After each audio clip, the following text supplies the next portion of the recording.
ಪ್ರಿಯ ವಿದ್ಯಾರ್ಥಿಗಳೇ, ನಾವು ಸೋಮದೇವ ಅನ್ನುವಂಥವನು ರಚಿಸಿರುವ ಕಥಾ ಸರಿತ್ಸಾಗರದ ಒಂದು ಕಥೆಯನ್ನು ನೋಡ್ತಾ ಇದ್ದೀವಿ. ನಿರ್ವಿಮರ್ಶಾಹಿ ಭೀರವಃ. ಈ ನಿರ್ವಿಮರ್ಶಾಹಿ ಭೀರವಃ ಎನ್ನುವಂತಹ ಶಬ್ದದ ಅರ್ಥವನ್ನು ನಾವು ತಿಳ್ಕೊಂಡಿದ್ದೀವಿ. ಯಾರು ಭಯವನ್ನು ಹೊಂದಿರ್ತಾರೋ ಅವರು ವಿಮರ್ಶೆಯನ್ನು ಮಾಡುವುದಿಲ್ಲ, ಯಾವುದನ್ನು ಯೋಚಿಸುವುದಿಲ್ಲ ಎನ್ನುವುದಾಗಿ ಇದರ ಅರ್ಥ. ಅದನ್ನು ಪ್ರತಿಪಾದಿಸುವಂತಹ ಒಂದು ಕಥೆ ಗಂಗಾ ನದಿಯ ತೀರದಲ್ಲಿ ಮಾಕಂದಿಕಾ ಎಂಬಂತಹ ಒಂದು ನಗರ. ಆ ನಗರದಲ್ಲಿ ಮೌನವ್ರತ ಎನ್ನುವಂತಹ ಒಬ್ಬ ಸನ್ಯಾಸಿ ಇರ್ತಾನೆ. ಅವನು ಒಂದು ದಿನ ಒಬ್ಬ ವ್ಯಾಪಾರಿಯ ಮನೆಗೆ ಭಿಕ್ಷೆಗಾಗಿ ಹೋಗಿ ಭಿಕ್ಷೆಯನ್ನು ಸ್ವೀಕರಿಸಿ ಹಿಂತಿರುಗುವಂತಹ ಸಮಯದಲ್ಲಿ ಒಂದು ಸುಂದರಳಾಗಿರುವಂತಹ ಕನ್ಯೆಯನ್ನು ನೋಡ್ತಾನೆ. ಅವಳನ್ನು ನೋಡಿದ ತಕ್ಷಣದಲ್ಲಿ ಹಾ ಕಷ್ಟಂ ಎಂಬುದಾಗಿ ಆ ಸನ್ಯಾಸಿ ಹೇಳ್ತಾನೆ. ಆ ಮಾತನ್ನು ಕೇಳಿಸಿಕೊಂಡು ಬಂದಿರುವಂತಹ ಆ ಹುಡುಗಿಯ ತಂದೆ ಸನ್ಯಾಸಿಯಲ್ಲಿ ಕೇಳ್ತಾನೆ, ಎಲೈ ಸನ್ಯಾಸಿಗಳೇ, ಇಷ್ಟು ದಿನ ಮಾತನಾಡದೇ ಇರುವಂತಹ ನೀವು ಇವತ್ತು ಮಾತನಾಡಿರುವುದಕ್ಕೆ ಕಾರಣ ಏನು? ಆಗ ಆ ಸನ್ಯಾಸಿ ಹೇಳ್ತಾನೆ, ಈ ನಿನ್ನ ಮಗಳೇನಿದ್ದಾಳೋ ಅವಳು ದುರ್ಲಕ್ಷಣದಿಂದ ಕೂಡಿದ್ದಾಳೆ. ಹಾಗಾಗಿ ಇವಳನ್ನು ನೀನು ಮದುವೆ ಮಾಡುವಂತಹ ಸಮಯದಲ್ಲಿ ಇವಳನ್ನು ಮದುವೆ ಮಾಡಿದೆ ಅಂತಾದರೆ ನಿನ್ನ ಕುಟುಂಬದವರಿಗೆ, ನಿನ್ನ ಹೆಂಡತಿ ಮಕ್ಕಳು ಇವರಿಗೆಲ್ಲರಿಗೂ ಸಹ ಕಷ್ಟವಾಗುವಂತಹ ಸಾಧ್ಯತೆ ಇದೆ. ಆ ಕಾರಣದಿಂದ ನೀನು ನನ್ನ ಭಕ್ತನಾಗಿರುವುದರಿಂದ ನಾನು ಮೌನವನ್ನು ಬಿಟ್ಟು ಮಾತನಾಡ್ತಾ ಇದ್ದೀನಿ ಅಂತ ವ್ಯಾಪಾರಿಗೆ ಸನ್ಯಾಸಿ ಹೇಳ್ತಾನೆ. ಹಾಗಾದರೆ ಇದಕ್ಕೆ ಪರಿಹಾರ ಉಪಾಯ ಏನು ಅಂತ ಚಿಂತಿಸಿದಾಗ ಆಗ ಸನ್ಯಾಸಿ ಹೇಳ್ತಾನೆ, ನೀನು ಇಂದು ರಾತ್ರಿ ಇವಳನ್ನು ಒಂದು ಪೆಟ್ಟಿಗೆಯಲ್ಲಿ ಇಟ್ಟು ಅದರ ಮೇಲೆ ದೀಪವನ್ನು ಇಟ್ಟು ಗಂಗಾ ನದಿಯಲ್ಲಿ ತೇಲಿಬಿಡು. ಅದರಿಂದ ನಿನಗೆ ಬರಬಹುದಾಗಿರುವಂತಹ ಯಾವ ತೊಂದರೆಗಳಿದೆಯೋ ಕಷ್ಟಗಳಿದೆಯೋ ಅದು ನಿವಾರಣೆ ಆಗತ್ತೆ ಅನ್ನೋದಾಗಿ ಹೇಳ್ತಾನೆ. ಈ ಭಯವನ್ನು ಹೊಂದಿರುವಂತಹ ವ್ಯಾಪಾರಿ ವಿಮರ್ಶೆಯನ್ನ ಮಾಡದೆ ಅದೇ ದಿನ ರಾತ್ರಿ ಸನ್ಯಾಸಿ ಏನು ಹೇಳ್ತಾನೋ ಹಾಗೆಯೇ ಮಾಡ್ತಾನೆ. ಇತ್ತ ಕಡೆಯಲ್ಲಿ ಈ ಸನ್ಯಾಸಿ ಏನು ಮಾಡ್ತಾನಪ್ಪ ಅಂತಂದ್ರೆ ತನ್ನ ಸಹಚರರನ್ನ ಕರೆದು ಅವ್ರಿಗೆ ಹೇಳ್ತಾನೆ, ನೋಡ್ರಪ್ಪ, ಈಗ ನೀವು ಗಂಗಾ ನದಿಯ ತಟಕ್ಕೆ ಹೋಗಿರಿ. ಅಲ್ಲಿ ಒಂದು ಮೇಲೆ ದೀಪವಿರುವಂತಹ ಒಂದು ಪೆಟ್ಟಿಗೆ ತೇಲ್ಕೊಂಡು ಬರುತ್ತಾ ಇರುತ್ತೆ. ಅದನ್ನ ಯಾರಿಗೂ ತಿಳಿಯದಂತೆ ರಹಸ್ಯವಾಗಿ ತನ್ನ ಬಳಿಗೆ ತೆಗೆದುಕೊಂಡು ಬರಬೇಕು. ಅದರಿಂದ ಏನೇ ಶಬ್ದಗಳು ಕೇಳಿಸ್ತಾ ಇದ್ರೂ ಕೂಡ ನೀವು ಅದನ್ನು ತೆರೆಯಬಾರದು ಅಂತ ಹೇಳಿ ಅವರನ್ನ ಕಳುಹಿಸ್ತಾನೆ. ಅವನ ಸಹಚರರು ಗಂಗಾ ನದಿಗೆ ಬರುವುದಕ್ಕಿಂತ ಪೂರ್ವದಲ್ಲಿ ಒಬ್ಬ ರಾಜಕುಮಾರ ಅಲ್ಲಿಗೆ ಬಂದು ತೇಲ್ಕೊಂಡು ಬರ್ತಾ ಇರುವಂತಹ ಪೆಟ್ಟಿಗೆಯನ್ನು ನೋಡಿ ತನ್ನ ಸೇವಕರಿಗೆ ಹೇಳಿ ಅದನ್ನು ತರಿಸ್ತಾನೆ. ಅದನ್ನು ತೆಗೆದು ನೋಡಿದಾಗ ಅತ್ಯಂತ ಸುಂದರಳಾಗಿರುವಂತಹ ಹುಡುಗಿಯನ್ನು ನೋಡಿ ಅವನಿಗೆ ಅಲ್ಲಿಯೇ ಪ್ರೇಮಾಂಕುರವಾಗಿ ಗಾಂಧರ್ವ ವಿಧಿಯಿಂದ ಅವಳನ್ನು ಮದುವೆ ಆಗ್ತಾನೆ. ಅನಂತರ ಆ ಪೆಟ್ಟಿಗೆಯಲ್ಲಿ ಒಂದು ಘೋರವಾಗಿರುವಂತಹ ವಾನರನನ್ನ ಕೋತಿಯನ್ನ ಇಟ್ಟು ಪುನಃ ನದಿಯಲ್ಲಿ ತೇಲಿಬಿಡ್ತಾನೆ. ಅನಂತರ ಆ ಸನ್ಯಾಸಿಯ ಅನುಚರರು ಅಲ್ಲಿಗೆ ಬಂದು ಆ ಪೆಟ್ಟಿಗೆಯನ್ನು ನೋಡಿ ಪೆಟ್ಟಿಗೆಯನ್ನು ತೆಗೆದುಕೊಂಡು ಹೋಗಿ ಸನ್ಯಾಸಿಯ ಬಳಿಗೆ ಕೊಡ್ತಾರೆ. ಅದನ್ನು ನೋಡಿ ತುಂಬಾ ಸಂತೋಷ ಹೊಂದಿರುವಂತಹ ಸನ್ಯಾಸಿ ತನ್ನ ಸಹಚರರಿಗೆ ಹೇಳ್ತಾನೆ, ನಾನು ಈ ಪೆಟ್ಟಿಗೆಯನ್ನ ಮೇಲೆ ತೆಗೆದುಕೊಂಡು ಹೋಗಿ ಗೂಢವಾಗಿರುವಂತಹ ಮಂತ್ರದ ಸಿದ್ಧಿಯನ್ನ ಮಾಡ್ಕೊಳ್ಳೋರಿದ್ದೀನಿ. ಹಾಗಾಗಿ ನೀವ್ಯಾರು ಕೂಡ ಶಬ್ದವನ್ನ ಮಾಡದೆ ಕೆಳಗಡೆಯಲ್ಲಿ ಮಲಗಿರಬೇಕು ಅಂತ ಅವರಿಗೆ ಹೇಳಿ ಆ ಪೆಟ್ಟಿಗೆಯನ್ನು ಹೊತ್ತುಕೊಂಡು ಮಾಳಿಗೆಯ ಮೇಲೆ ಹೋಗ್ತಾನೆ. ಅವಳನ್ನ ಪಡೆಯಬೇಕು ಎನ್ನುವಂತಹ ಆತುರದಲ್ಲಿರುವಂತಹ ಆ ಸನ್ಯಾಸಿ ಆ ಪೆಟ್ಟಿಗೆಯನ್ನ ತೆಗೆದು ನೋಡ್ತಾನೆ. ಅದರಿಂದ ತಾನು ಇಷ್ಟು ದಿನ ಮಾಡಿರುವಂತಹ ಪಾಪವೇ ಮೂರ್ತ ರೂಪವಾಗಿ ಬಂದಿದೆಯೇನೋ ಎಂಬಂತೆ ಇರುವಂತಹ ಒಂದು ಘೋರವಾಗಿರುವಂತಹ ಕೋತಿ ವಾನರ ಅಲ್ಲಿಂದ ಹೊರಗಡೆ ಬಂದು ಅವನನ್ನ ಕಚ್ಚೋದಕ್ಕೆ ಆರಂಭಿಸುತ್ತೆ. 20ನೇ ಶ್ಲೋಕದಲ್ಲಿ ಹೇಳ್ತಾರೆ, ಸ ತಸ್ಯ ದಶನೈರ್ನಾಸಾಂ ನಖೈಃ ಕರ್ಣೌಚ ತತ್ಕ್ಷಣಂ ಚಿಚ್ಛೇದ ಪಾಪಸ್ಯ ಕಪಿರ್ ನಿಗ್ರಹಜ್ಞ ಇವ ಕ್ರುಧ. ಆ ಕೋಪದಲ್ಲಿರುವಂತಹ ಆ ಕೋತಿ, ಆ ವಾನರ ಅವನನ್ನ ಎಲ್ಲ ಕಡೆಯಲ್ಲಿಯೂ ಕಚ್ಚಿ ಅವನನ್ನ ಸಾಯಿಸುತ್ತೆ.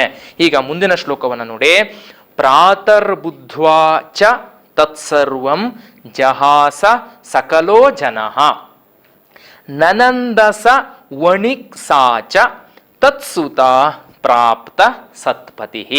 ಇದರಲ್ಲಿ ಪದಚ್ಛೇದ ಇದೆಯಾ ಅಂತ ನೋಡೋದಾದ್ರೆ ಪ್ರಾತಃ ಬುದ್ಧ್ವಾ, ಪ್ರಾತರ್ ಬುದ್ಧ್ವಾ ವಿಸರ್ಗ ಸಂಧಿ ಚ ತತ್ಸರ್ವಂ, ತತ್ ಸರ್ವಂ ಜಹಾಸ ಸಕಲೋ ಜನಃ ಸಕಲಃ ಜನಃ ಸಕಲೋ ಜನಃ ನನಂದ ಸಹ ವಣಿಕ್ ಸ ವಣಿಕ್ ವಿಸರ್ಗ ಲೋಪಸಂಧಿ ಸಾ ಚ ತತ್ ಸುತ ಪ್ರಾಪ್ತ ಸತ್ಪತಿ. ಈ ಶ್ಲೋಕದ ಅನ್ವಯವನ್ನ ಹೀಗೆ ಹೇಳ್ತಾ ಇದ್ದಾರೆ ಅವರು. ಸಕಲಃ ಜನಃ ತತ್ಸರ್ವಂಚ ಪ್ರಾತಃ ಬುದ್ಧ್ವಾ ಜಹಾಸ ಸಹ ವಣಿಕ್ ತತ್ಸುತಾಚ ಸಾ ತತ್ಸುತಾಚ ಪ್ರಾಪ್ತ ಸತ್ಪತಿ ನನಂದ. ಏನ್ ಹೇಳ್ತಾ ಇದ್ದಾರೆ ಅಂತಂದ್ರೆ ಸಕಲಃ ಜನಃ ಅಲ್ಲಿರುವಂತಹ ಸಮಸ್ತ ಜನರು, ಆ ಮಾಕಂದಿಕಾ ಎಂಬಂತಹ ಊರಿನಲ್ಲಿರುವಂತಹ ಸಮಸ್ತ ಜನರು ಕೂಡ ತತ್ಸರ್ವಂಚ ಪ್ರಾತಃ ಬುದ್ಧ್ವಾ ಹಿಂದಿನ ದಿನದಿಂದ ನಡೆದಿರುವಂತಹ ಸಮಸ್ತ ವಿಚಾರಗಳನ್ನು ತತ್ಸರ್ವಂ ಪ್ರಾತಃ ಬುದ್ಧ್ವಾ ಬೆಳಿಗ್ಗೆ ತಿಳಿದುಕೊಂಡು ಜಹಾಸ ಅಲ್ಲಿರುವಂತಹ ಜನರೆಲ್ಲರೂ, ಮಾಕಂದಿಕಾ ನಗರದಲ್ಲಿರುವಂತಹ ಜನರೆಲ್ಲರೂ ಜಹಾಸ ಅಪಹಾಸ್ಯದಿಂದ ನಗಲಿಕ್ಕೆ ಆರಂಭಿಸ್ತಾರೆ. ಆದರೆ ಸಹ ವಣಿಕ್, ಆದರೆ ಆ ವ್ಯಾಪಾರಿ ನಾನು ವಿಮರ್ಶೆಯನ್ನ ಮಾಡದೆ ಹೆದರಿಕೆಯಿಂದ ಸನ್ಯಾಸಿ ಹೇಳಿದಂತೆಯೇ ನಡ್ಕೊಂಡ್ರೂ ಕೂಡ ಸಹ ವಣಿಕ ತತ್ಸುತಾಚ ಅವನ ಮಗಳು ಇಬ್ಬರೂ ಕೂಡ ಪ್ರಾಪ್ತ ಸತ್ಪತಿ ನನಂದ. ಇಷ್ಟೆಲ್ಲ ಕಷ್ಟಗಳಾದರೂ ಕೂಡ ಒಳ್ಳೆ ಗಂಡನನ್ನ ಪಡೆದುಕೊಂಡಿದ್ದೀವಿ ಎಂಬಂತಹ ಕಾರಣದಿಂದ ನನಂದ ಅವರು ಸಂತೋಷವನ್ನ ಹೊಂದುತ್ತಾರೆ. ಒಂದು ಕಡೆಯಲ್ಲಿ ಹೆದರಿಕೆಯಿಂದ ಈ ರೀತಿಯಲ್ಲಿ ಸನ್ಯಾಸಿಯ ಮಾತನ್ನ ಕೇಳಿ ಈ ರೀತಿಯಲ್ಲಿ ಮಾಡಿದರೂ ಕೂಡ ಒಳ್ಳೆಯ ಗಂಡನನ್ನ ಪಡೆದುಕೊಂಡಿರುವಂತಹ ಕಾರಣದಿಂದ ಆ ಕನ್ಯೆಯೂ ಕೂಡ ಸಂತೋಷ ಪಡ್ತಾಳೆ. ತನ್ನ ಮಗಳಿಗೆ ಒಳ್ಳೆಯ ಪತಿ ಸಿಕ್ಕಿದಾನೆ ಅನ್ಕೊಂಡು ವ್ಯಾಪಾರಿಯೂ ಕೂಡ ಸಂತೋಷ ಪಡ್ತಾರೆ. ಇವಿಷ್ಟು ಕಥೆಯನ್ನ ಈ ನಿರ್ವಿಮರ್ಶಾ ಹಿ ಭೀರವಃ ಎಂಬಂತಹ ಪಾಠದಿಂದ ನಾವು ತಿಳ್ಕೋಬಹುದು. ಒಟ್ಟಿನಲ್ಲಿ ನಾವು ಕೆಟ್ಟ ಕೆಲಸವನ್ನ ಮಾಡಿದರೆ ಅದರಿಂದ ಕೆಟ್ಟದ್ದನ್ನೇ ಅನುಭವಿಸಬೇಕಾಗತ್ತೆ, ಕೆಟ್ಟದ್ದರಿಂದ ಪಾಪದ ಫಲವನ್ನೇ ಅನುಭವಿಸಬೇಕಾಗತ್ತೆ ಅನ್ನುವಂತಹ ಒಂದು ನೀತಿ. ಜೊತೆಗೆ ನಮಗೆ ಅದೃಷ್ಟ ಇದೆ ಅಂತಂದ್ರೆ ನಾವು ಯಾವುದೇ ಒಂದು ಕಷ್ಟದ ಪರಿಸ್ಥಿತಿಯಲ್ಲಿ ಸಿಕ್ಕಿ ಹಾಕಿಕೊಂಡರೂ ಕೂಡ ನಮಗೆ ಕೊನೆಯಲ್ಲಿ ಒಳ್ಳೆಯದಾಗತ್ತೆ ಅನ್ನುವಂತಹ ಈ ನೀತಿಯನ್ನು ನಾವು ಈ ಪಾಠದ ಮೂಲಕ ತಿಳಿದುಕೊಳ್ಳಬಹುದು. ತುಂಬಾ ಸುಂದರವಾಗಿರುವಂತಹ ಕಥೆ. ಈಗ ಅಭ್ಯಾಸ ಭಾಗವನ್ನು ನಾವು ನೋಡ್ತಾ ಹೋಗೋಣ. ಮೊದಲನೆಯ ಮುಖ್ಯ ಪ್ರಶ್ನೆ, ಏಕವಾಕ್ಯೇನ ಸಂಸ್ಕೃತ ಭಾಷೆಯ ಉತ್ತರಂ ಲಿಖತ. ಒಂದು ವಾಕ್ಯದಲ್ಲಿ ಸಂಸ್ಕೃತ ಭಾಷೆಯಲ್ಲಿ ಉತ್ತರಿಸಿ. ಮೊದಲನೆಯ ಪ್ರಶ್ನೆ, ಮಾಕಂದಿಕಾ ನಾಮ ನಗರಿ ಕುತ್ರ ಅಸ್ತಿ. ಮಾಕಂದಿಕಾ ಎಂಬುದಾಗಿ ಹೆಸರಿರುವಂತಹ ನಗರವು ಎಲ್ಲಿ ಇದೆ? ನೀವು ಕುತ್ರ ಅಸ್ತಿ ಎಲ್ಲಿ ಇದೆ ಅನ್ನೋದಕ್ಕೆ ಉತ್ತರವನ್ನು ಬರೀಬೇಕು. ಮಾಕಂದಿಕಾ ನಾಮ ನಗರಿ ಜಾಹ್ನವಿ ತಟೆ ಅಸ್ತಿ. ಜಾಹ್ನವಿ ತೀರದಲ್ಲಿ, ಗಂಗಾ ನದಿಯ ತೀರದಲ್ಲಿ ಇದೆ. ಎರಡನೆಯ ಪ್ರಶ್ನೆ, ಪ್ರವ್ರಾಜಕ ವಣಿಜಃ ಗೃಹಂ ಕಿಮರ್ಥಂ ಅಗಚ್ಚತ್. ಪ್ರವ್ರಾಜಕ ಸನ್ಯಾಸಿಯು ವ್ಯಾಪಾರಿಯ ಮನೆಗೆ, ವಣಿಜಃ ಗೃಹಂ ಕಿಮರ್ಥಂ ಅಗಚ್ಚತ್ ಯಾವುದಕ್ಕಾಗಿ ಹೋದನು. ಪ್ರವ್ರಾಜಕ ವಣಿಜಃ ಗೃಹಂ ಭಿಕ್ಷಾರ್ಥಂ ಅಗಚ್ಚತ್ ಭಿಕ್ಷೆಗಾಗಿ ಹೋದನು. ಕೆ ನಿರ್ವಿಮರ್ಶಾಹ ಯಾರು ವಿಮರ್ಶೆಯನ್ನ ಮಾಡುವುದಿಲ್ಲ. ಸುಲಭವಾಗಿರುವಂತಹ ಉತ್ತರ ಭೀರವಃ ನಿರ್ವಿಮರ್ಶಾಹ ಹೆದರಿಕೆಯ ಸ್ವಭಾವದಿಂದ ಇರುವಂತವರು ವಿಮರ್ಶೆಯನ್ನ ಮಾಡುವುದಿಲ್ಲ. ರಾಜಪುತ್ರ ಮಂಜೂಷಾಯಾಹ ಅಂತಹ ಕಂ ನಿಕ್ಷಿಪತಿ. ರಾಜಪುತ್ರನು, ರಾಜಕುಮಾರನು ಪೆಟ್ಟಿಗೆಯ ಒಳಗೆ ಮಂಜೂಷಾಯಾಹ ಅಂತಹ ಕಂ ನಿಕ್ಷಿಪತಿ ಏನನ್ನು ಇರಿಸುತ್ತಾನೆ. ಉತ್ತರ, ರಾಜಪುತ್ರ ಮಂಜೂಷಾಯಾಹ ಅಂತಹ ಘೋರಂ ವಾನರಂ ನಿಕ್ಷಿಪತಿ. ಪರಿವ್ರಾಜಕಸ್ಯ ಅವಸ್ಥಾಂ ದೃಷ್ಟ್ವಾ ಕಹ ಜಹಾಸ. ಸನ್ಯಾಸಿಯ ಅವಸ್ಥೆಯನ್ನ ನೋಡಿ ಯಾರು ನಕ್ಕರು. ಪರಿವ್ರಾಜಕಸ್ಯ ಅವಸ್ಥಾಂ ದೃಷ್ಟ್ವಾ ಸಕಲಃ ಜನಃ ಜಹಾಸ. ಅಲ್ಲಿ ಆ ಊರಿನಲ್ಲಿರುವಂತಹ ಎಲ್ಲ ಜನರೂ ಕೂಡ ನಕ್ಕರು. ಇವಿಷ್ಟು ಒಂದು ಅಂಕದ ಪ್ರಶ್ನೆಗಳಿಗೆ. ಎರಡನೆಯ ಮುಖ್ಯ ಪ್ರಶ್ನೆ, ದ್ವಿತ್ರೈಹಿ ವಾಕ್ಯೈಹಿ ಸಂಸ್ಕೃತ ಭಾಷೆಯ ಕನ್ನಡ ಭಾಷೆಯ ಆಂಗ್ಲ ಭಾಷೆಯ ವ ಉತ್ತರಂ ಲಿಖತ. ಅಂದರೆ ಈ ಎರಡು ಮೂರು ವಾಕ್ಯಗಳಲ್ಲಿ ಸಂಸ್ಕೃತ ಭಾಷೆಯಲ್ಲಿ ಕನ್ನಡ ಭಾಷೆಯಲ್ಲಿ ಅಥವಾ ಆಂಗ್ಲ ಭಾಷೆಯಲ್ಲಿ ಉತ್ತರಿಸಿ ಎಂಬುದಾಗಿ ಹೇಳ್ತಾ ಇದ್ದಾರೆ. ಮೊದಲನೆಯ ಪ್ರಶ್ನೆ, ಕನ್ಯಾ ವಿಷಯೇ ಪರಿವ್ರಾಟ್ ವಣಿಜಃ ಸಕಾಶೆ ಕಿಂ ವದತಿ. ಆ ಹುಡುಗಿಯ ವಿಷಯದಲ್ಲಿ ಸನ್ಯಾಸಿಯು ವ್ಯಾಪಾರಿಯ ಬಳಿಗೆ ಏನನ್ನ ಹೇಳ್ತಾನೆ? ಸುಲಭವಾಗಿದೆ ಪ್ರಶ್ನೆ. ಆ ವ್ಯಾಪಾರಿ ಹತ್ರ ಸನ್ಯಾಸಿ ಹೇಳ್ತಾನೆ, ನೋಡಪ್ಪ, ನಿನ್ನ ಮಗಳು ದುರ್ಲಕ್ಷಣದಿಂದ ಕೂಡಿರೋದ್ರಿಂದ ಇವಳನ್ನು ನೀನು ಮದುವೆ ಮಾಡಿದೆ ಅಂತ ಆದರೆ ನಿನ್ನ ಪರಿವಾರದವರಿಗೆ, ಹೆಂಡತಿ ಮಕ್ಕಳು ಎಲ್ಲರಿಗೂ ಕೂಡ ಕಷ್ಟ ಬರುವಂತಹ ಸಾಧ್ಯತೆ ಇದೆ ಎಂಬಂತಹ ಮಾತನ್ನ ಸನ್ಯಾಸಿ ವ್ಯಾಪಾರಿಯ ಬಳಿಗೆ ಹೇಳ್ತಾನೆ. ಪ್ರೌರಾಜಕಃ ನಿಜಾನ್ ಅನುಚರಾನ್ ಕಿಂ ಉವಾಚ. ಇದು ಎರಡನೆಯ ಪ್ರಶ್ನೆ. ಸನ್ಯಾಸಿಯು ತನ್ನ ಅನುಚರರಿಗೆ, ತನ್ನ ಸೇವಕರಿಗೆ ಏನೆಂದು ಹೇಳುತ್ತಾನೆ? ಉತ್ತರ ಸುಲಭವಾಗಿದೆ. ಪ್ರೌರಾಜಕಃ, ಸನ್ಯಾಸಿಯು ತನ್ನ ಅನುಚರರಿಗೆ ಹೇಳ್ತಾನೆ, ಈಗಲೇ ನೀವು ಗಂಗಾ ನದಿಯ ದಡಕ್ಕೆ ಹೋಗಿರಿ. ಆ ಗಂಗಾ ನದಿಯಲ್ಲಿ ಮೇಲೆ ದೀಪವಿಟ್ಟಿರುವಂತಹ ಒಂದು ಪೆಟ್ಟಿಗೆ ತೇಲ್ಕೊಂಡು ಬರ್ತಾ ಇರತ್ತೆ. ಆ ಪೆಟ್ಟಿಗೆಯನ್ನ ಅತ್ಯಂತ ರಹಸ್ಯವಾಗಿ, ಯಾರಿಗೂ ತಿಳಿಯದಂತೆ ನನ್ನ ಬಳಿಗೆ ತೆಗೆದುಕೊಂಡು ಬನ್ನಿ. ಆ ಪೆಟ್ಟಿಗೆಯ ಒಳಗಿಂದ ಏನೇ ಶಬ್ದ ಕೇಳಿಸ್ತಾ ಇದ್ರು ಕೂಡ ಪೆಟ್ಟಿಗೆಯನ್ನು ನೀವು ತೆರೀಬಾರದು ಎಂಬುದಾಗಿ ಹೇಳ್ತಾನೆ. ರಾಜಪುತ್ರ ಮಂಜೂಷಾಂ ಪ್ರಾಪ್ಯ ಕಿಂ ಕರೋತಿ. ರಾಜಕುಮಾರನು ಪೆಟ್ಟಿಗೆಯನ್ನ ಪಡೆದುಕೊಂಡು ಏನು ಮಾಡಿದನು?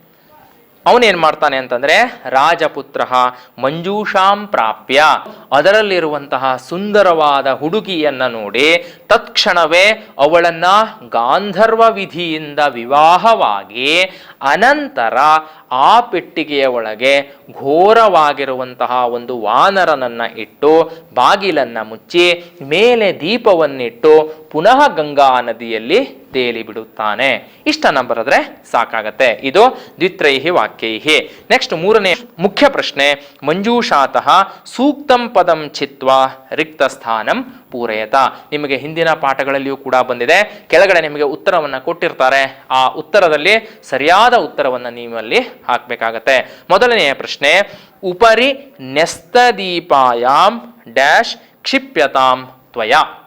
ಕೆಳಗಡೆ ಮೂರು ಉತ್ತರವನ್ನು ಕೊಟ್ಟಿರ್ತಾರೆ. ದುರ್ನಯ ಗಂಗಾಯಾಮ್ ಕೌತುಕಾತ್. ಅದಕ್ಕೆ ಸರಿಯಾಗಿರುವಂತಹ ಉತ್ತರ ಯಾವುದು ಅಂತಂದ್ರೆ ಉಪರಿ ನ್ಯಸ್ತದೀಪಾಯಾಮ್ ಗಂಗಾಯಾಮ್ ಕ್ಷಿಪ್ಯತಾಂ ತ್ವಯ. ಗಂಗಾಯಾಮ್ ಅನ್ನುವಂಥದ್ದು ಸರಿಯಾದ ಉತ್ತರ.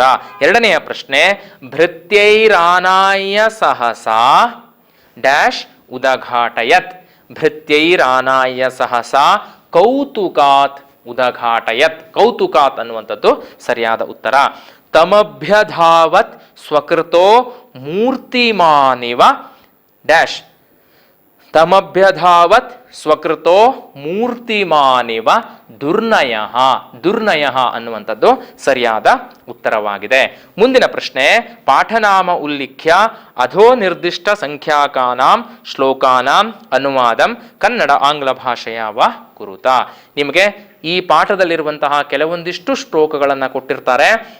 ಪರೀಕ್ಷೆಯಲ್ಲಿ ಬರುವಂತಹ ಸಾಧ್ಯತೆಗಳಿರುತ್ತೆ. ಅದಕ್ಕೆ ನೀವೇನ್ ಮಾಡಬೇಕು, ಪಾಠದ ಹೆಸರನ್ನ ಬರೆದು ಆ ಶ್ಲೋಕದ ತಾತ್ಪರ್ಯವನ್ನ ಬರೀಬೇಕಾಗುತ್ತೆ. ನಿಮಗೆ ಯಾವ್ಯಾವ ಶ್ಲೋಕವನ್ನು ಕೊಟ್ಟಿದ್ದಾರೆ ಅಂತಂದ್ರೆ, ಮೊದಲನೇದಾಗಿ ಎರಡನೆಯ ಶ್ಲೋಕ ಇದೆ. ಎರಡನೆಯ ಶ್ಲೋಕ ಯಾವುದು ಅಂತಂದ್ರೆ, ಪ್ರವಿಷ್ಟೋ ಜಾತು ಭಿಕ್ಷಾರ್ಥಮೇಕಸ್ಯ ವಣಿಜೋ ಗೃಹೆ ಸದದರ್ಶ ಶುಭಾಂ ಕನ್ಯಾಂ ಭಿಕ್ಷಾಮಾದಾಯ ನಿರ್ಗತಾಂ. ಏನಾಗುತ್ತೆ, ಭಿಕ್ಷಾರ್ಥಂ ಭಿಕ್ಷೆಗಾಗಿ ಒಂದು ದಿನ ಈ ಪರಿವ್ರಾಜಕನು ಸನ್ಯಾಸಿಯು ವ್ಯಾಪಾರಿಯ ಮನೆಗೆ ಹೋಗುತ್ತಾನೆ. ಭಿಕ್ಷೆಯನ್ನ ಸ್ವೀಕರಿಸಿ ಹಿಂತಿರುಗುವಂತಹ ಸಮಯದಲ್ಲಿ ಸುಂದರಳಾಗಿರುವಂತಹ ಹುಡುಗಿಯನ್ನು ನೋಡುತ್ತಾನೆ. ಈ ಪಾಠವನ್ನು ನಿರ್ವಿಮರ್ಶಾಹಿ ಭೀರವಃ ಎಂಬ ಪದ್ಯ ಭಾಗದಿಂದ ಆಯ್ದುಕೊಳ್ಳಲಾಗಿದೆ. ಇಷ್ಟನ್ನ ನೀವು ಬರೀಬೇಕು. ಮುಂದಿನದು ಆರನೆಯ ಶ್ಲೋಕ. ಆರನೆಯ ಶ್ಲೋಕ ಏನಿದೆಯಪ್ಪ ಅಂತಂದ್ರೆ, ತದೇತಾಂ ವೀಕ್ಷ್ಯ ದುಃಖಂ ಮೇ ಜಾತಂ ಭಕ್ತೋ ಹಿ ಮೇ ಭವಾನ್ ತೇನೈವ ಮುಕ್ತವಾನಸ್ಮಿ ತ್ಯಕ್ತ್ವಾ ಮೌನಂ ಭವತ್ಕೃತೆ. ಆರನೆಯ ಶ್ಲೋಕಕ್ಕೆ,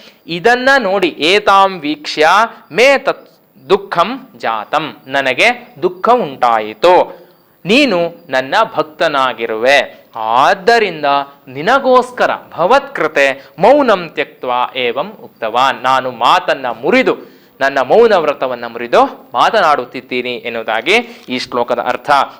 ಹಾಗೆ 8ನೇ ಶ್ಲೋಕ ತಥೇತಿ ಪ್ರತಿಪದ್ಯೈತತ್ ಗತ್ವಾ ಸೋಥ ವಣಿಗ್ಭಯಾತ್ ನಕ್ತಂಚಕ್ರೆ ತಥಾ ಸರ್ವಂ ನಿರ್ವಿಮರ್ಶಾ ಹಿ ಭೀರವಃ.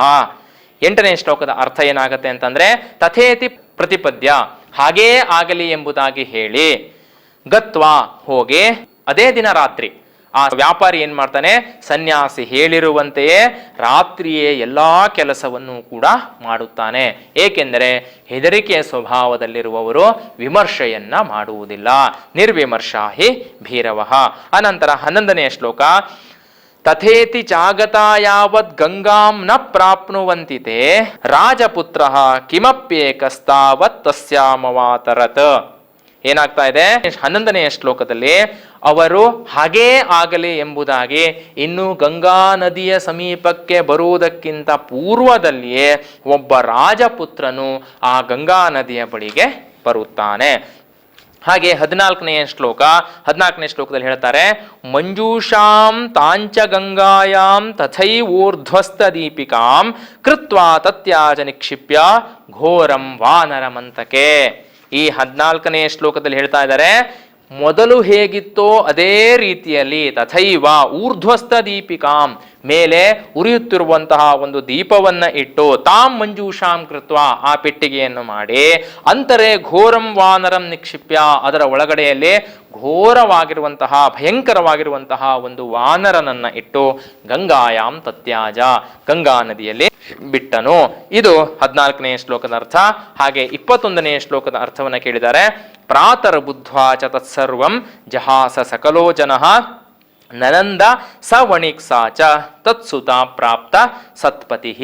ಹೀಗೆ ಪ್ರಾತರ್ ಬುದ್ಧ್ವಾ ಚ ತತ್ಸರ್ವಂ, ಬೆಳಿಗ್ಗೆ ಮರುದಿನ ಬೆಳಿಗ್ಗೆ ಎಲ್ಲಾ ವಿಷಯವನ್ನು ತಿಳಿದುಕೊಂಡಿರುವಂತಹ ಆ ಊರಿನ ಜನರು ಜಹಾಸ, ಅಪಹಾಸ್ಯವನ್ನು ಮಾಡಿ ನಕ್ಕರು. ಆದರೆ ಆ ವ್ಯಾಪಾರಿ ಹಾಗೂ ಅವನ ಮಗಳು ಇಬ್ಬರು ಕೂಡ ಒಳ್ಳೆಯ ಪತಿ ಸಿಕ್ಕಿರುವುದಕ್ಕಾಗಿ ಸಂತೋಷವನ್ನ ಹೊಂದಿದರು. ಇದೆಲ್ಲಕ್ಕೂ ಕೂಡ ನೀವು ಆರಂಭದಲ್ಲಿ ಬರೀಬೇಕು. ಈ ಶ್ಲೋಕವನ್ನು ನಿರ್ವಿಮರ್ಶಾಹಿ ಭೀರವಃ ಎಂಬ ಪದ್ಯ ಭಾಗದಿಂದ ಆಯ್ದುಕೊಳ್ಳಲಾಗಿದೆ. ಇದನ್ನ ಬರೀಲೇಬೇಕಾಗತ್ತೆ. ನೆಕ್ಸ್ಟು ಮುಂದಿನ ಪ್ರಶ್ನೆ, ಮುಖ್ಯ ಪ್ರಶ್ನೆ, ದಶವಾಕ್ಯೈ ಸಂಸ್ಕೃತ ಭಾಷೆಯ ಕನ್ನಡ ಭಾಷೆಯ ಆಂಗ್ಲ ಭಾಷೆಯ ವ ಉತ್ತರಂ ಲಿಖತ. ಇದನ್ನು ಅಷ್ಟೇ ನೀವು ಒಂದು ಪೇಜಿಗೆ ಆಗುವಷ್ಟು ಉತ್ತರವನ್ನ ಬರೀಬೇಕು. ಇದಕ್ಕೆ 5 ಅಂಕಗಳನ್ನು ನಿಗದಿಪಡಿಸಿರೋದ್ರಿಂದ ನೀವು ಒಂದು ಪೇಜಿಗೆ ಆಗುವಂತಹ ರೀತಿಯಲ್ಲಿ ಉತ್ತರವನ್ನ ಬರೀಬೇಕು. ಮೊದಲನೇದಾಗಿ ಪ್ರವ್ರಾಜಕ ಅಂತಂದ್ರೆ ಸನ್ಯಾಸಿ. ಈ ಸನ್ಯಾಸಿಯ ಕಥೆ ಇದರಲ್ಲಿ ಸಂಪೂರ್ಣವಾಗಿ ಆರಂಭದಿಂದ ಕೊನೆಯವರೆಗೆ ಇರುವಂಥದ್ದು ಸನ್ಯಾಸಿಯ ಕಥೆ. ಹಾಗಾಗಿ ಆ ಸನ್ಯಾಸಿಯ ಕಥೆ ಇಲ್ಲಿ ಹೇಗೆ ಬಂದಿದೆ, ಆ ದುರಾಸೆಯಲ್ಲಿ ಇರುವಂತಹ ಆ ಸನ್ಯಾಸಿ ಆ ಕನ್ಯೆಯನ್ನ ಪಡಿಲೇಬೇಕು ಎನ್ನುವಂತಹ ಉದ್ದೇಶದಿಂದ ವ್ಯಾಪಾರಿಯ ಬಳಿಗೆ ಸುಳ್ಳನ್ನ ಹೇಳಿ ಅವಳನ್ನ ಪೆಟ್ಟಿಗೆಯಲ್ಲಿ ಕಳಿಸುವಂತೆ ಮಾಡಿ ತನ್ನ ಅನುಚರರಿಂದ ಅದನ್ನು ತರಿಸಿಕೊಂಡು ಅವಳನ್ನ ವಿವಾಹವಾಗಬೇಕು ಅಥವಾ ಅವಳನ್ನ ಪಡೆಯಬೇಕು ಎಂಬಂತಹ ದುರಾಲೋಚನೆಯಲ್ಲಿ ಇದ್ದಂತಹ ಆ ಸನ್ಯಾಸಿಗೆ ಕೊನೆಯಲ್ಲಿ ಯಾವ ಗತಿ ಬಂತು, ಅವನು ಆ ವಾನರನಿಂದ ಹೇಗೆ ಕಚ್ಚಿಸಿಕೊಂಡು ಮರಣವನ್ನ ಹೊಂದುತ್ತಾನೆ, ಇವೆಲ್ಲವನ್ನು ವಿಸ್ತಾರವಾಗಿ ನೀವು ಒಂದು ಪುಟಕ್ಕೆ ಬಾಗುವಷ್ಟು ಬರೆದಾಗ ನಿಮಗೆ 5 ಅಂಕಗಳು ಸಿಗತ್ತೆ. ನೆಕ್ಸ್ಟ್, ನಿರ್ವಿಮರ್ಶಾಹಿ ಭೀರವಃ ಇತಿ ಶೀರ್ಷಿಕಾಂ ಸಮರ್ಥಯತ. ಈ ನಿರ್ವಿಮರ್ಶಾಹಿ ಭೀರವಃ ನಿಮಗೆ ಶೀರ್ಷಿಕೆ. ಈ ನಿರ್ವಿಮರ್ಶಾಹಿ ಭೀರವಃ ಅನ್ನೋದನ್ನ ಈ ಪಾಠಕ್ಕೆ ಯಾಕೆ ಕೊಟ್ಟಿದ್ದಾರೆ, ಈ ಶೀರ್ಷಿಕೆಯನ್ನ ಯಾಕೆ ಇಟ್ಟಿದ್ದಾರೆ ಎನ್ನುವುದನ್ನ ನೀವು ಇಲ್ಲಿ ವಿಶದವಾಗಿ ಬರೀಬೇಕಾಗತ್ತೆ. ಅಷ್ಟೇ. ನಿರ್ವಿಮರ್ಶಾಹಿ ಭೀರವಃ ಅಂದ್ರೆ ಹೆದರಿಕೆಯಲ್ಲಿರುವಂಥವರು ಈ ಪಾಠದಲ್ಲಿ ಯಾರಪ್ಪ ಅಂತಂದ್ರೆ ವ್ಯಾಪಾರಿ. ಆ ವ್ಯಾಪಾರಿ ಸನ್ಯಾಸಿ ಹೇಳ್ತಾ ಇದ್ದಾನೆ ಅನ್ನೋದಕ್ಕಾಗಿ ಭಯ ಹೊಂದಿರುವಂತಹ ಅವನು ಎಲ್ಲವನ್ನೂ ಕೂಡ ಮಾಡ್ಬಿಡ್ತಾನೆ. ಸನ್ಯಾಸಿ ಯಾವಾಗಲೂ ಕೂಡ ಮಾತನಾಡದೇ ಇರುವಂತಹ ಸನ್ಯಾಸಿ ಇವತ್ತು ನೀನು ನನ್ನ ಭಕ್ತನಾಗಿರುವುದರಿಂದ ನಿನಗೆ ಇಂತಹ ಕಷ್ಟಗಳು ಬರುವ ಸಾಧ್ಯತೆಗಳಿರೋದ್ರಿಂದ ನಿನ್ನ ಮಗಳನ್ನ ನೀನು ಮದುವೆ ಮಾಡಿಕೊಟ್ಟ ನಂತರದಲ್ಲಿ ನಿನ್ನ ಕುಟುಂಬಕ್ಕೆ ಈ ರೀತಿಯಾಗಿರುವಂತಹ ಕಷ್ಟಗಳು ಬರುವ ಸಾಧ್ಯತೆ ಇರೋದ್ರಿಂದ ತಕ್ಷಣ ಅವಳನ್ನ ನೀನೇನ್ ಮಾಡಬೇಕು, ರಾತ್ರಿಯೇ ಅವಳನ್ನ ಒಂದು ಪೆಟ್ಟಿಗೆಯಲ್ಲಿಟ್ಟು ಮೇಲೆ ದೀಪವನ್ನೇ ಇಟ್ಟು ಅವಳನ್ನು ನೀನು ಗಂಗಾ ನದಿಯಲ್ಲಿ ತೇಲಿ ಬಿಡಬೇಕು, ಇಲ್ಲದಿದ್ದರೆ ನಿನ್ನ ಕುಟುಂಬಕ್ಕೆ ಕಷ್ಟವಾಗುತ್ತೆ ಎನ್ನುವಂತಹ ಮಾತನ್ನ ನಂಬಿಕೊಂಡು ಅತ್ಯಂತ ಭಯದಲ್ಲಿರುವಂತಹ ಅವನು ವಿಮರ್ಶೆಯನ್ನು ಕೂಡ ಮಾಡುವುದಿಲ್ಲ. ಇದು ಸತ್ಯವಾಗಿರಬಹುದೇ ಅಥವಾ ಈ ರೀತಿಯಲ್ಲಿ ಆಗುವಂತಹ ಸಾಧ್ಯತೆಗಳಿವೆಯೇ, ಇದ್ಯಾವುದನ್ನು ಕೂಡ ಅವನು ವಿಚಾರ ಮಾಡದೆ ಸನ್ಯಾಸಿ ಹೇಳಿದಂತೆಯೇ ಮಾಡ್ತಾನೆ. ಆದ್ದರಿಂದ ಹೆದರಿಕೆಯಲ್ಲಿರುವಂಥವರು ವಿಮರ್ಶೆಯನ್ನು ಮಾಡೋದಿಲ್ಲ ಎಂಬಂತಹ ಶೀರ್ಷಿಕೆಯನ್ನು ಈ ಪಾಠಕ್ಕೆ ಕೊಟ್ಟಿರುವುದು ಸರಿಯಾಗಿದೆ ಎನ್ನುವುದಾಗಿ ನೀವು ಒಂದು ಪುಟಕ್ಕೆ ಆಗುವಷ್ಟು ಬರೀಬೇಕಾಗತ್ತೆ. ಮುಂದಿನ ಮುಖ್ಯ ಪ್ರಶ್ನೆ, ರೇಖಾಂಕಿತಾನಿ ಪದಾನಿ ಆಶ್ರಿತ್ಯ ಪ್ರಶ್ನ ನಿರ್ಮಾಣಂ ಕುರುತ. ಮೊದಲನೆಯ ಪ್ರಶ್ನೆ, ಪ್ರವ್ರಾಜಕಃ ಕಾಮವಶಗಃ ಶಠಃ ಚ ಆಸೀತ್. ಇಲ್ಲಿ ಪ್ರವ್ರಾಜಕಃ ಅನ್ನೋದಕ್ಕೆ ಅಂಡರ್ಲೈನ್ ಮಾಡಿದ್ದಾರೆ, ರೇಖಾಂಕಿತವನ್ನಾಗಿ ಮಾಡಿದ್ದಾರೆ. ಅದಕ್ಕೆ ನೀವೇನ್ ಮಾಡಬೇಕು, ಅಲ್ಲಿ ಯಾವ ಪ್ರಶ್ನೆಯನ್ನ ಹಾಕಿದ್ರೆ ಸಾಧು ಸರಿಯಾಗಿರುತ್ತೆ ಅನ್ನೋದನ್ನ ಬರಿಬೇಕಾಗತ್ತೆ. ಪ್ರವ್ರಾಜಕ ಅನ್ನುವಂಥದ್ದು ಪುಲ್ಲಿಂಗ ಪ್ರಥಮ ವಿಭಕ್ತಿ ಏಕವಚನದಲ್ಲಿರೋದ್ರಿಂದ ಅಲ್ಲಿ ಕಹ ಕಹ ಕಾಮವಶಗಃ ಶಠಃ ಚ ಆಸೀತ್ ಅನ್ನೋದನ್ನ ಬರಿಬೇಕಾಗತ್ತೆ. ನೆಕ್ಸ್ಟ್ ಮುಂದಿನ ಪ್ರಶ್ನೆ, ಕನ್ಯಾ ಮಂಜೂಷಾಯಾಮ್ ಪ್ರವೇಶಿತ. ಇಲ್ಲಿ ಮಂಜೂಷಾಯಾಮ್ ಅನ್ನೋದಕ್ಕೆ ಅಂಡರ್ಲೈನ್ ಮಾಡಿದ್ದಾರೆ, ರೇಖಾಂಕಿತವನ್ನಾಗಿ ಮಾಡಿದ್ದಾರೆ. ಇದು ಸಪ್ತಮಿ ವಿಭಕ್ತಿ ಏಕವಚನದಲ್ಲಿದೆ, ಸ್ತ್ರೀಲಿಂಗ. ಆದ್ರಿಂದ ಕಸ್ಯಾಂ ಪ್ರವೇಶಿತ, ಕನ್ಯಾ ಕಸ್ಯಾಂ ಪ್ರವೇಶಿತ ಅನ್ನೋದನ್ನ ಉತ್ತರಿಸಬೇಕು. ಅನುಚರಾಹ ಪ್ರವ್ರಾಜಕಸ್ಯ ವಚನಂ ಅಪಾಲಯತ್. ಪ್ರವ್ರಾಜಕಸ್ಯ ಅನ್ನೋದಕ್ಕೆ ಅಂಡರ್ಲೈನ್ ಮಾಡಿದ್ದಾರೆ. ಆ ಪ್ರವ್ರಾಜಕಸ್ಯ ಅನ್ನುವಂಥದ್ದು ಪುಲ್ಲಿಂಗ ಷಷ್ಠಿ ವಿಭಕ್ತಿ ಏಕವಚನದಲ್ಲಿದೆ, ಆದ್ದರಿಂದ ಕಸ್ಯ. ಅನುಚರಾಹ ಕಸ್ಯ ವಚನಂ ಅಪಾಲಯತ್. ನೆಕ್ಸ್ಟ್, ಪರಿವ್ರಾಟ್ ಮೌನಂ ತ್ಯಕ್ತ್ವಾ ಉಕ್ತವಾನ್. ಮೌನಂ ಅನ್ನೋದಕ್ಕೆ ಅಂಡರ್ಲೈನ್ ಮಾಡಿದ್ದಾರೆ, ಪರಿವ್ರಾಟ್ ಕಿಂ ತ್ಯಕ್ತ್ವಾ ಉಕ್ತವಾನ್. ಇದಿಷ್ಟನ್ನ ಬರೆದ್ರೆ ನಿಮಗೆ ಒಂದೊಂದು ಪ್ರಶ್ನೆಗಳಿಗೂ ಒಂದೊಂದು ಅಂಕಗಳು ಇಲ್ಲಿ ಇರುತ್ತೆ. ಮುಂದಿನ ಮುಖ್ಯ ಪ್ರಶ್ನೆ, ಸಂಯೋಜಯತ. ಒಂದ್ ಕಡೆಯಲ್ಲಿ ಕ ಮತ್ತೆ ಖ ಎಂಬಂತಹ ಎರಡು ವಿಭಾಗವನ್ನು ಕೊಟ್ಟಿರ್ತಾರೆ. ನೀವು ಕ ವಿಭಾಗದಲ್ಲಿ ಇರುವಂತದ್ದ ಜೊತೆಗೆ ಖ ವಿಭಾಗದಲ್ಲಿ ಇರುವಂತದ್ದನ್ನ ಜೋಡಿಸಬೇಕಾಗತ್ತೆ. ನೋಡಿ, ಜಾಹ್ನವಿ, ಜಾಹ್ನವಿ ಅನ್ನುವಂಥದ್ದು ಈ ಕಡೆಯಲ್ಲಿ ಇರುವಂತದ್ದು ಯಾವುದು ಸರಿಯಾದ ಉತ್ತರ ಅಂತಂದ್ರೆ ಗಂಗಾ. ನೆಕ್ಸ್ಟ್, ಪರಿವ್ರಾಟ್ ಅನ್ನೋದಕ್ಕೆ ಈ ಕಡೆಯಲ್ಲಿ ಸರಿಯಾಗಿರುವಂತಹ ಉತ್ತರ ಕಾಮವಶಗಃ. ನೆಕ್ಸ್ಟ್, ಊರ್ಧ್ವಸ್ಥ ದೀಪಿಕಾ, ಅದಕ್ಕೆ ಸರಿಯಾಗಿರುವಂತಹ ಉತ್ತರ ಮಂಜೂಷ. ಹಾಗೆ ಗಾಂಧರ್ವ ವಿಧಿನ, ಗಾಂಧರ್ವ ವಿಧಿನ ಅನ್ನೋದಕ್ಕೆ ಸರಿಯಾಗಿರುವಂತಹ ಉತ್ತರ ಉಪಮೇಯೆ. ಇವಿಷ್ಟು ನಿಮಗೆ ಈ ಪಾಠದ ಅಭ್ಯಾಸ ಭಾಗದಲ್ಲಿ ಇರುವಂಥದ್ದು. ನೀವು ಪ್ರತಿಯೊಂದನ್ನು ಕರೆಕ್ಟಾಗಿ ಗಮನಿಸಿ ಒಂದೆರಡು ಸಾರಿ ಬರೆದು ನೀವು ಅದನ್ನ ಪ್ರಾಕ್ಟೀಸ್ ಮಾಡಿಕೊಂಡ್ರೆ ಪರೀಕ್ಷೆಯಲ್ಲಿ ಚೆನ್ನಾಗಿ ಬರೆದು ಅಂಕಗಳನ್ನು ಪಡೆಯುವುದಕ್ಕೆ ಸಾಧ್ಯವಾಗುತ್ತೆ. ನಾವೀಗ ನಿರ್ವಿಮರ್ಶಾಹಿ ಭೀರವಃ ಎಂಬಂತಹ ಪಾಠದ ವ್ಯಾಕರಣ ವಿಭಾಗವನ್ನ ನೋಡ್ತಾ ಹೋಗೋಣ. ವ್ಯಾಕರಣ ವಿಭಾಗದಲ್ಲಿ ನಿಮಗೆ ಸಾಮಾನ್ಯವಾಗಿ ಇರುವಂತಹ ಸಂಧಿನ್ ವಿಭಜತ, ಸಂಧಿಂ ಯೋಜಯತ, ವಿಗ್ರಹ ವಾಕ್ಯಂ ಲಿಖತ, ಸಮಸ್ತ ಪದಂ ಲಿಖತ, ಲಿಂಗ ವಿಭಕ್ತಿ ವಚನಾನ್ ಲಿಖತ, ಲಕಾರ ಪುರುಷ ವಚನಾನ್ ಲಿಖತ, ಪದಪರಿಚಯಂ ಕುರುತ, ಪ್ರಯೋಗಂ ಪರಿವರ್ತಯತ, ಚತಯರಿ ಅಲಂಕಾರಂ ಸಲಕ್ಷಣಂ ನಿರ್ದಿಶತ. ಈ ಪ್ರಶ್ನೆಗಳು ಇರುತ್ತವೆ. ಈಗ ಒಂದೊಂದಾಗಿ ನೋಡ್ಕೋತಾ ಹೋಗೋಣ. ಮೊದಲನೇದು ಸಂಧಿಂ ವಿಭಜತ. ಸಂಧಿಂ ವಿಭಜತದಲ್ಲಿ ಭೀಷಣಾಕೃತಿ, ಭೀಷಣಾಕೃತಿ ಅನ್ನೋದನ್ನು ನಾವು ಬಿಡಿಸಿದಾಗ ಭೀಷಣ ಪ್ಲಸ್ ಆಕೃತಿ, ಭೀಷಣಾಕೃತಿ, ಇದು ಸವರ್ಣ ದೀರ್ಘ ಸಂಧಿಯಾಗಿದೆ. ನೆಕ್ಸ್ಟ್ ತಥೇತಿ, ತಥಾ ಪ್ಲಸ್ ಇತಿ ತಥೇತಿ, ಇದು ಗುಣ ಸಂಧಿಯಾಗಿದೆ. ನೆಕ್ಸ್ಟ್ ಆದಾಯೈತಾಂ, ಆದಾಯ ಪ್ಲಸ್ ಏತಾಂ ಆದಾಯೈತಾಂ, ವೃದ್ಧಿ ಸಂಧಿ ಆಗಿದೆ. ನೆಕ್ಸ್ಟ್ ಸಂಧಿಂ ಯೋಜಯತದಲ್ಲಿ ಭೃತ್ಯೈಹಿ ಪ್ಲಸ್ ಆನಾಯ ಕೊಟ್ಟಿದ್ದಾರೆ. ಭೃತ್ಯೈಹಿ ಪ್ಲಸ್ ಆನಾಯ, ಭೃತ್ಯೈರಾನಾಯ, ಭೃತ್ಯೈರಾನಾಯ ಅಂತ ಬರಿಬೇಕು. ನೆಕ್ಸ್ಟ್ ಕಶ್ಚಿತ್ ಪ್ಲಸ್ ಆಸೀತ್, ಕಶ್ಚಿದಾಸೀತ್, ಕಶ್ಚಿತ್ ಪ್ಲಸ್ ಆಸೀತ್, ಕಶ್ಚಿದಾಸೀತ್ ಅಂತ ಬರಿಬೇಕು. ಅಧಃ ಪ್ಲಸ್ ತೂಷ್ಣೀಂ, ಅಧಸ್ತೂಷ್ಣೀಂ, ಅಧಃ ಪ್ಲಸ್ ತೂಷ್ಣೀಂ, ಅಧಸ್ತೂಷ್ಣೀಂ ಅನ್ನೋದನ್ನು ನೀವಿಲ್ಲಿ ಬರಿಬೇಕು. ಇವು ಸಂಧಿಂ ವಿಭಜತಕ್ಕೆ ಮತ್ತೆ ಸಂಧಿಂ ಯೋಜಯತಕ್ಕೆ ನಿಮಗೆ ಕೊಟ್ಟಿರುವಂತಹ ಪ್ರಶ್ನೆಗಳು. ನೆಕ್ಸ್ಟ್ ವಿಗ್ರಹ ವಾಕ್ಯಂ ಲಿಖತ, ಅದರಲ್ಲಿ ಕೊಡ್ತಾರೆ ಕನ್ಯಾರತ್ನಂ. ಮೊದಲನೇದು, ಇದನ್ನು ನೀವು ವಿಗ್ರಹ ವಾಕ್ಯವನ್ನು ಬರೀಬೇಕು. ಕನ್ಯಾರತ್ನಂ ಅನ್ನೋದಕ್ಕೆ ಕನ್ಯಾ ಏವ ರತ್ನಂ, ಕನ್ಯಾರತ್ನಂ, ಕನ್ಯಾ ಏವ ರತ್ನಂ, ಕನ್ಯಾರತ್ನಂ.